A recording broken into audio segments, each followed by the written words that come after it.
Hello, everybody. Scott Golden here with the Mid-South Wrestling Review Series for um, the 8th of May, 1982, and we are rolling right along right through 1982. Lots of good stuff happening week by week here on Mid-South, and certainly hope you're checking us all out. We'll have about 350, 400 episodes of audio on Mid-South there. And so we open with Ted DiBiase in a rare interview. DiBiase with a baby face certainly looks to be an interesting thing. But what we see is that he manages to say that he feels he's been wronged and misguided, mistreated by not getting a return at uh, the shot with Bob Roop. He says he's been out for several weeks with the leg injury, and he is not happy. He knows the leg's going to keep him laid up a little while longer, but he promises to get the North American Championship back. Dick Murdoch and Larry Higgins is up next. Obviously, Murdoch is a relative regular here in the area at the time. Higgins, an enhancement talent who really hasn't found his way of being quite yet, but that's okay. Um, Murdoch, more a brawler, can do some more traditional style wrestling when absolutely necessary, but he doesn't necessarily prefer it, I wouldn't imagine. Does get a go behind and amateur style takedown in this match early, though. Murdoch, of course, a multi decade person at this time. He had over 30 years in, which 30 years in the territory is really a long time. Anyway, um, kind of gets the roll through, uses the body weight, uses traditionalized wrestling holds, and Murdoch then also manages to catch a couple of punches from his adversary, uses the body weight, front face locks, and the like. Murdoch also sends the guy off, backdrop, doesn't look very good, and doesn't get any height on it either. But big elbow a la Dusty Rhodes, and Murdoch 1, 2, and 3 gets a win off an elbow drop. Imagine that in 2020. Imagine how everyone would say that somebody doesn't have work rate because they're not doing 27 flips. But anyway, Buddy Landell and Bob Roop is up next, and Roop, of course, still your um, North American champion, and Roop is certainly, without a doubt, holding that belt very well, at least to his standards. And Buddy Landell, not really a major guy here at the time, gets some ride time, does Roop, holding his own against Landell with things like top wrist locks, hammer locks, and the like. Nothing major, but at the same time, snaps him over in a basic move. When you have local guys or guys just coming into the territory and you give them a challenge like this, gives them a chance to get in there with a veteran guy, in this case, Roop playing the role of the veteran, and rolls through and into a hammerlock by Landell. Landell manages to drop the knee on the back of the arm and the hammerlock, and Roop plays a classic heel, backing off, even though he knows he's got more experience and leverage, both literally and figuratively, over his opponent. Works the arm for a couple of minutes before managing to gain a victory. Roop, of course, does gain the victory. Does so in, I wouldn't say fast order, but fast-ish enough, and manages to do so with a actually attempted roll up sunset flip by Landell before it happens. Landell, manages to come back quite a bit and actually gets a body slam and kind of a rather auspicious babyface run for a couple of minutes before the match ends.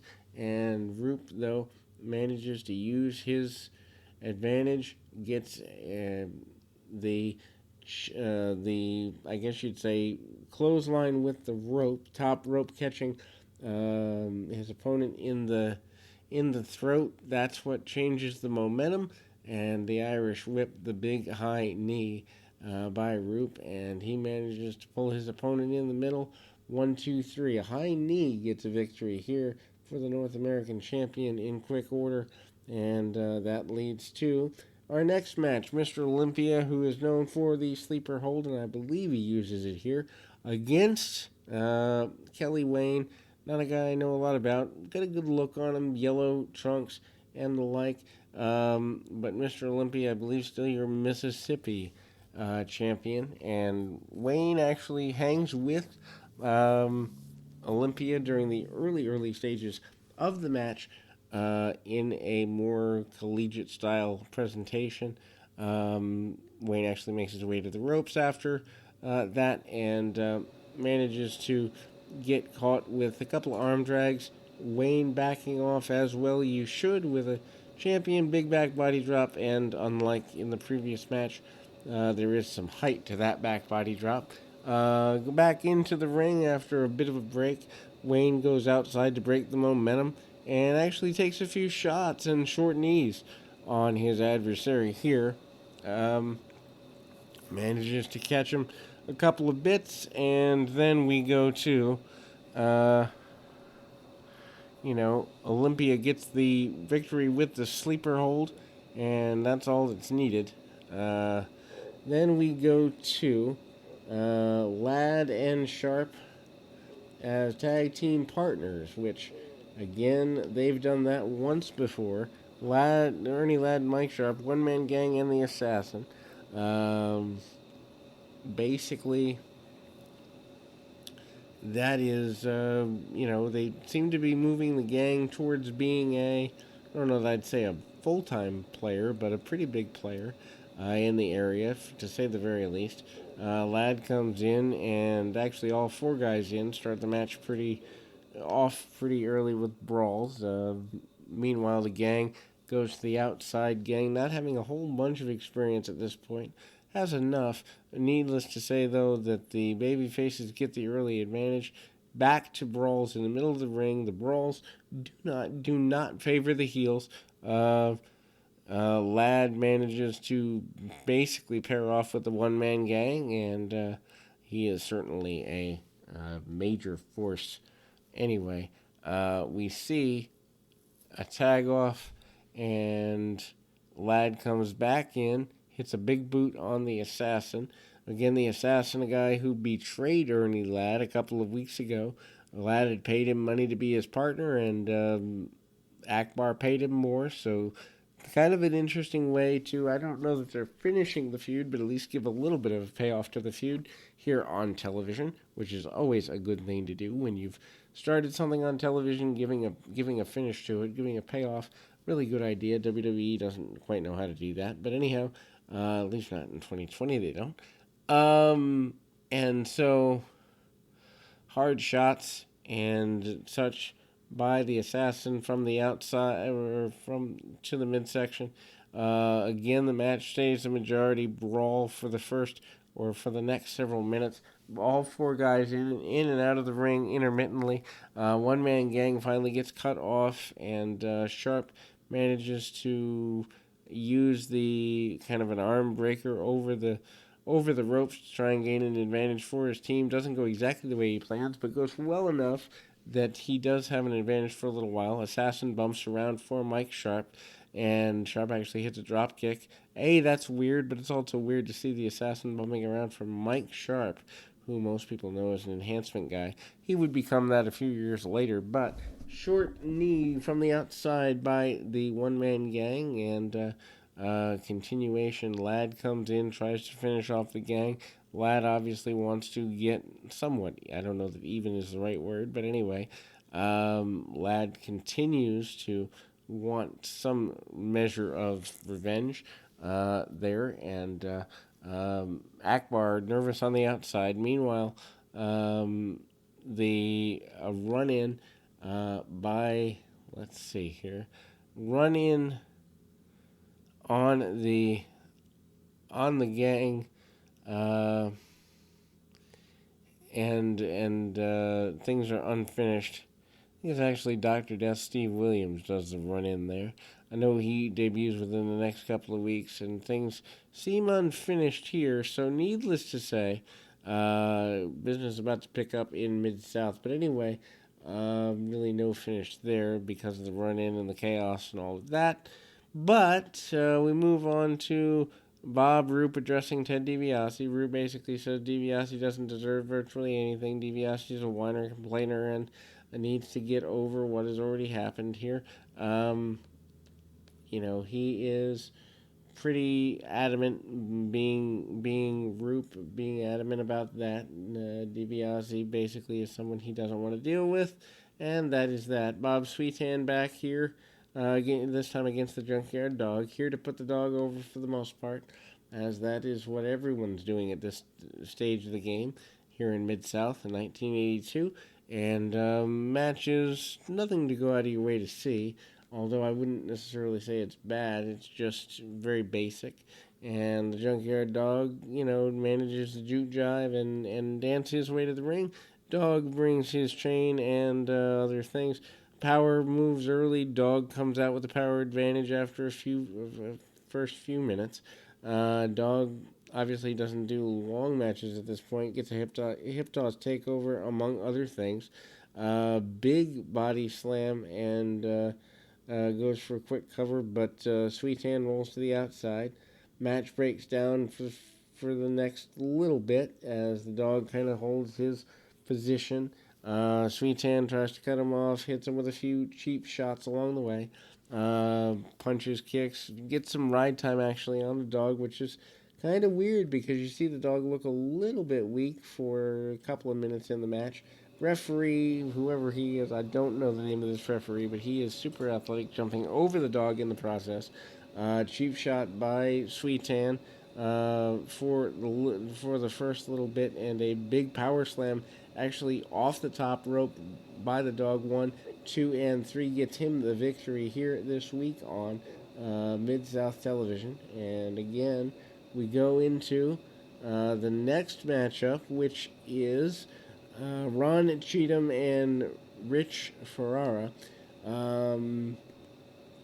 I don't know, kind of a throwaway deal there. I mean, you're not going to get a heck of a lot out of that, and plus they've only got 10 minutes TV time and 2 segments to go, according to my notes here. So I mean, you're looking at kind of a match that's just a standby.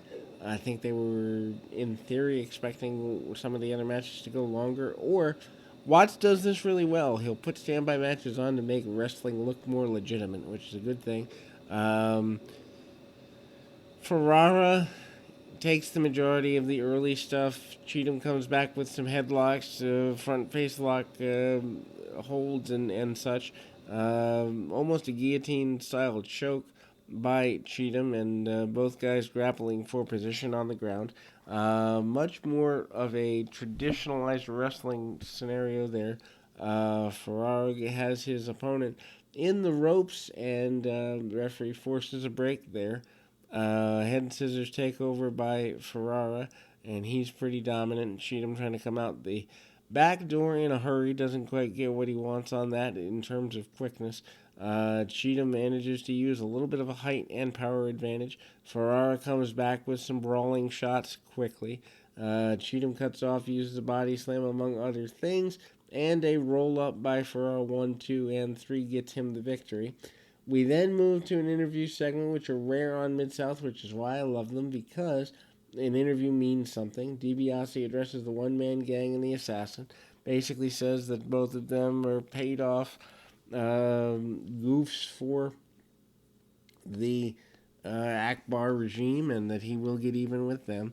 He is beginning to get more frustrated with the fact that he's not the champion, and we continue to see him talk about that. The Grappler and Hacksaw Jim Duggan talk about a weird team there. In your final match against Coco Samoa and Jesse Barr. With about 4 minutes remaining, they're not going to do a heck of a lot here. Grappler doing what he does best, and that is grappling against Barr. Barr managing to stay with him, though. Second generation star manages to keep things going in his direction quite well on the mat, which is a cool pair off with Duggan. They really haven't found a role for Duggan yet. They do by the end of summer, though. I'm actually all the way up to November in my viewing. I will actually be viewing November and December, hopefully later today, if my schedule allows. Never know what work's going to hold, and I'm very lucky and blessed to get some larger end clients the last couple of days. Hopefully that continues through the rest of the year. We all could benefit from some extra money this time of year. Anyway, head scissors takeover by Samoa, and big takeover there and into the arm. Samoa has been protected throughout, and that doesn't really seem to change here. Pair off, square off a little bit there. Inverted atomic drop by the grappler. Grappler eventually becomes the grapplers with Tony Anthony, but that doesn't come till later in the year either. Tag off, and Barr manages to get tossed around a little bit by the assassin. Big back body drop, and that doesn't end exactly the way he wants it to. And with less than 90 minutes left, or 90 seconds left in the program, Coco Samoa comes back in, hits some Samoan level chops, leg drop, and the like. And needless to say, Hacksaw Duggan kind of takes over for a little bit when he's in there on his side. All four guys in the ring, and referee losing all control, as happens in a tag team match. Some people call them Australian rules tag team matches. Heels go together. Duggan and the grappler go together, heads first, and grappler is paired off. Duggan's rolled to the outside. Samoa and his partner are in control as we close the program without a winner here. We'll be back with more right after this.